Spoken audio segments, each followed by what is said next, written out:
भिवानी पहुंचे हरियाणा कांग्रेस के प्रदेश अध्यक्ष राव नरेंद्र ने कहा कि पार्टी से गद्दारी करने वाले विधायकों को बख्शा नहीं जाएगा। उन्होंने भाजपा पर लोकतंत्र की हत्या करने, कांग्रेस विधायकों को दबाने, पद और पैसे का प्रलोभन देने के बड़े आरोप लगाए। कांग्रेस के प्रदेशाध्यक्ष राव नरेंद्र सिंह भिवानी में पूर्व सांसद चौधरी जंगबीर सिंह के निधन पर शोक प्रकट करने पहुंचे थे। इस दौरान उन्होंने कहा कि भाजपा और अपने गद्दार विधायकों को खूब खरी खोटी सुनाई।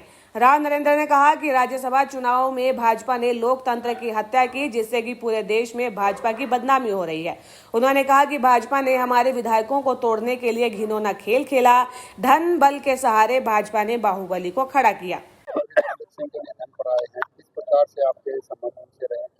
देखिए, सबसे पहले तो मैं आज पूर्व सांसद और हमारे बुजुर्ग मेरे पिताजी स्वर्गीय राव बंसी सिंह जी के नज़दीकी साथी सहयोगी चौधरी जंगबीर सिंह जी को मैं अपनी तरफ से, हरियाणा प्रदेश कांग्रेस कमेटी की तरफ से और तमाम हमारे अपने साथियों की तरफ से उनको श्रद्धासुमन अर्पित करता हूं और परमपिता परमात्मा से प्रार्थना करता हूं कि ऐसे महान व्यक्तित्व को अपने चरणों में उनके चरण स्थान दें और उनके जीवन से हमें बहुत कुछ सीखने को मिलता है।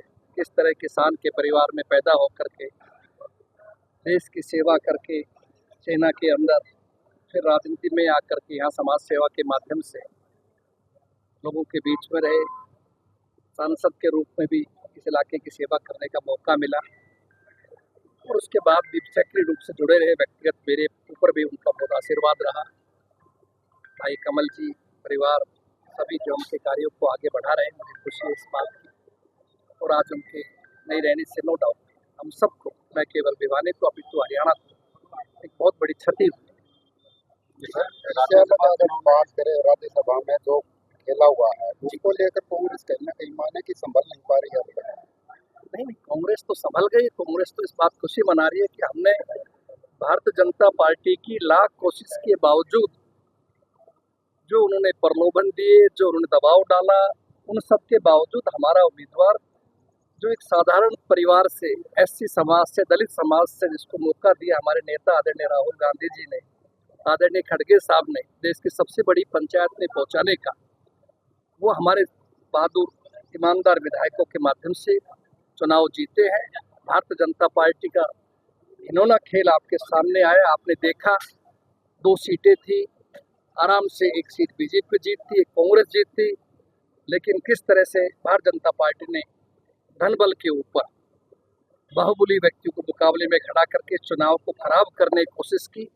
मैं कहूँगा लोकतंत्र की हत्या करने की कोशिश की, जिसका सभी लोगों ने निंदा किया। पूरे हरियाणा ही नहीं, अभी तो पूरे देश में इस बात के लेकर के भारतीय जनता पार्टी की आलोचना हो रही है। सर वो चाहती है कि जो है वो सफल हो, तो बीजेपी तो चाहेगी तोड़ना। इतनी कमजोर क्यों हो गई कांग्रेस कि 9 वोट जो है वो खराब हो गए? कांग्रेस कमजोर नहीं हुई है, व्यक्ति कोई कमजोर हो सकता है। कांग्रेस मजबूत बन के निकली है, उभरी है, पूरे देश में एक अच्छा संदेश गया है।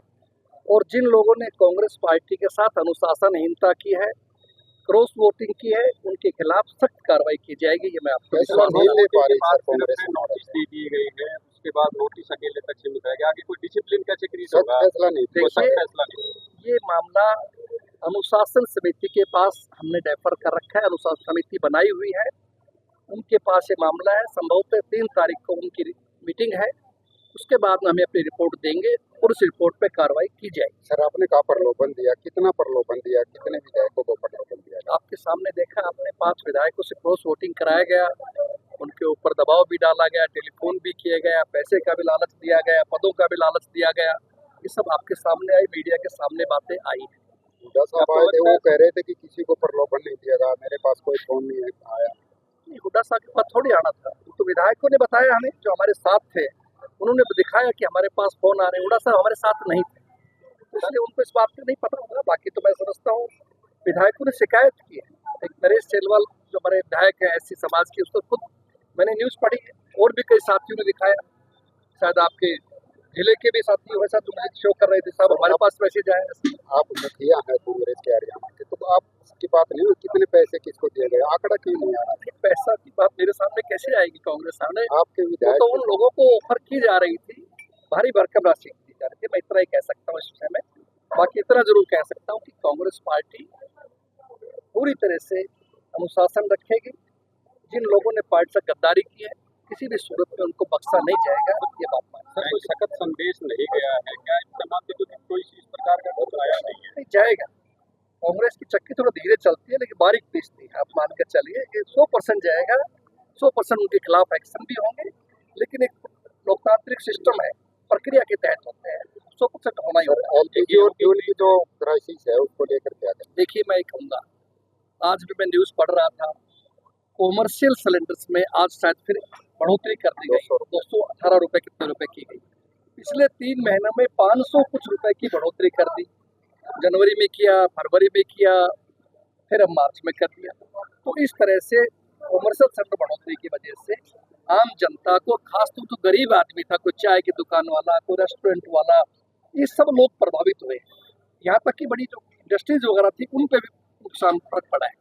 तो कुल मिलाकर के भारतीय जनता पार्टी पूरी तरह से फैल है, उनका शासन फैल है। इस मामले के अंदर जितनी निंदा की जाए कम है, गरीब आदमी बहुत। सर यही बात अगर बीजेपी से करते हैं, वो कहते हैं कि दुष्प्रचार जो है वो कांग्रेस कर रही है, ऐसे संकट के समय में राजनीति ना करे, गुमराह ना करे लोगों को, कोई दिक्कत नहीं, कोई परेशानी नहीं।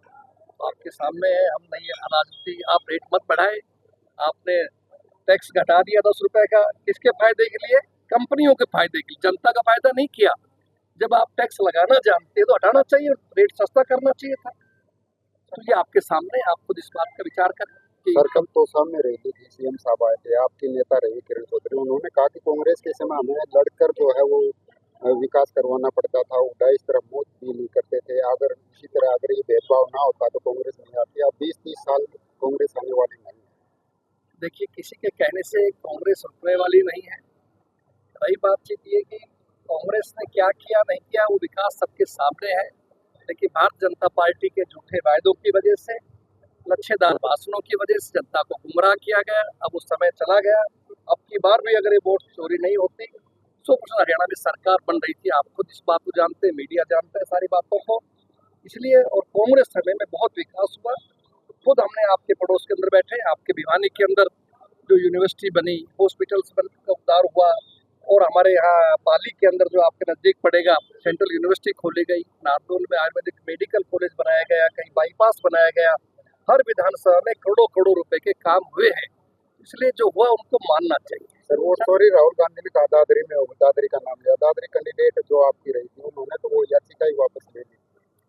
देखिए एक व्यक्ति के कहने से कोई नहीं फर्क पड़ता। राहुल जी की जो बात थी वो फैक्ट के साथ ही मीडिया के सामने रखी गई थी, इसलिए वो सच्चाई है कि जब वोट डाले जाते हैं तो परसेंटेज कुछ होती है, काउंटिंग टाइम पे कुछ हो जाती है। मेरे खुद नारनौल के अंदर 155 में से 85 बूथ 99% पाए गए थे। आप देखिए तो वोटों के अंदर गड़बड़ हुआ, आप ये मान के चलिए 100% हुआ था, जिसकी स्टेटमेंट खुद मुख्यमंत्री के आपके सामने आपने सुनी। क्या कहा था? हमने सब व्यवस्था कर ली है, इंतजाम कर लिया है, वो आपके सामने क्या कांग्रेस नजर आएगी? बिल्कुल आएगी। अभी 2 दिन पहले हमारी विधायक दल की मीटिंग थी, उसमें स्पष्ट रूप से सभी विधायक साथियों को कहा गया है, न केवल विधायक साथियों को बल्कि अभी तो हमारे कांग्रेस के जिला अध्यक्ष जो दोनों मेरे आपके साथ खड़े आपके सामने हैं, और तमाम कांग्रेस के साथियों को कि जनता के सुख के दुख के अंदर शामिल हमें रहना है, और किसान भाइयों का जो फसल का वायदा एमएसपी का बीजेपी करती है उस पर खरा नहीं उतरती किसी भी तरह। और अब जो शर्तें लगाई है, सरसों कहाँ पैदा होती है, गेहूं का हमारे इलाके में पैदा होता है, भिवानी महेंद्रगढ़ क्षेत्र में। शर्तें लगा दिया, ट्रैक्टर ट्रॉली लेकर के आओगे, उस पर नंबर होना चाहिए। कल मैं किसान के सुन रहा था जींद में, वो कहते साहब मैं तो छोटा बुग्गी में आऊंगा, बताओ मैं कहाँ से नंबर लेके आऊँ। तो इस तरह सरकार के जो फैसले हैं, तुगल के फैसले, बहुत ही गलत है। किसान को उसकी फसल का उचित भाव मिलना चाहिए, और हमारे कांग्रेस साथी कार्यकर्ता अध्यक्ष प्रधान सभी और विधायक पूर्व विधायक सभी जाएंगे मंडियों में और किसान के लिए लड़ाई लड़ेंगे आंदोलन। सर इनेलो या जेजेपी हो, वो कहते हैं कि जो कांग्रेस है या कांग्रेस के नेता यहाँ तक हुड्डा साहब भी ईडी और सीबीआई के डर से बीजेपी में सरेंडर कर चुके हैं। देखिए आप समझदार हो, कांग्रेस के नेता कभी भी ईडी सीबीआई से न डरे हैं न डरेंगे। अगर कोई मोदी जी के खिलाफ बीजेपी के खिलाफ कोई बोल रहा है तो देश के अंदर एक व्यक्ति है, वो है राहुल गांधी, जो आपका लोकसभा के अंदर सरेआम जो है खुल के खिलाफत करते हैं। क्या और कोई भाई विपक्ष करता है जो बीजेपी का समर्थन से? कैसे काम चलेगा? कांग्रेस पार्टी से डरती नहीं है, ना हम डरते हैं। आपके सामने कोई भी किसी प्रकार का जुल्म हो, हम नहीं डरेंगे, पूरी लड़ाई मन से लड़ेंगे और तन मन धन से पूरी तरह से लोगों के साथ खड़े हैं। धन्यवाद। प्रधानमंत्री जी ने कहा है कि जो पेट्रोल के बाहर जो लाइनें लगी हैं, वो कांग्रेस पार्टी के द्वारा लगवाई गई है, किस तरह से देख रहे हैं? साहब आप समझदार हो, कांग्रेस क्यों लाइन लगवाएगी? मैंने तो एक आदमी को भी नहीं कहा लाइन लगाओ किसी के लिए, ऐसा नहीं है। ये अपनी कमियों को छुपा रहे हैं। सर, ओलावृष्टि को किस तरह से देख रहे हैं? ओलावृष्टि देखिए, बारिश से बेमौसमी वर्षा और ओलावृष्टि से जो भी किसान का नुकसान हुआ है उसकी क्षतिपूर्ति करनी चाहिए, तुरंत करना चाहिए, ये हमारी मांग है। पहले की भी बल्कि क्या उनका पैसा अब तक नहीं आया, 52 का पैसा नहीं आया, वो भी मिलना चाहिए। राव ने सख्त लहजे में कहा कि राज्यसभा चुनाव में पार्टी से गद्दारी करने वाले 5 विधायक बख्शे नहीं जाएंगे। 3 अप्रैल को अनुशासन कमेटी की रिपोर्ट आने के बाद कार्रवाई होगा।